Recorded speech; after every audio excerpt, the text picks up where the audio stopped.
ঈশ্বৰৰ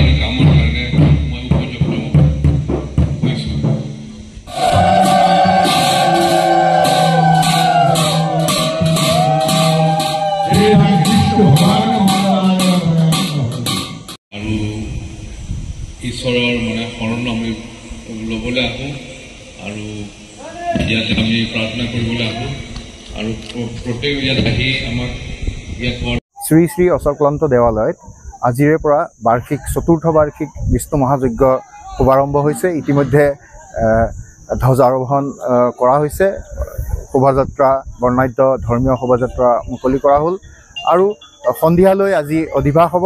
অহা কাইলৈ বৈদিক ৰীতিৰে আহুতি প্ৰদান কৰা আৰম্ভ হ'ব। পৰহি পূৰ্ণাহুতিৰে এই যজ্ঞ সমাপন কৰা হ'ব।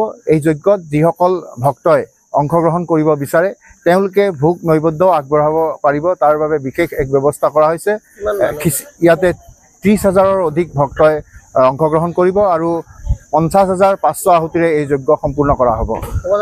শোভাযাত্ৰা মুকলি কৰিলে জিলা আয়ুক্ত দেৱকুমাৰ মিশ্ৰদেৱে আৰু ধৰ্মধ্বজা উত্তোলন কৰিলে শ্ৰদ্ধেয় ৰাজীৱ বৰা দেৱে।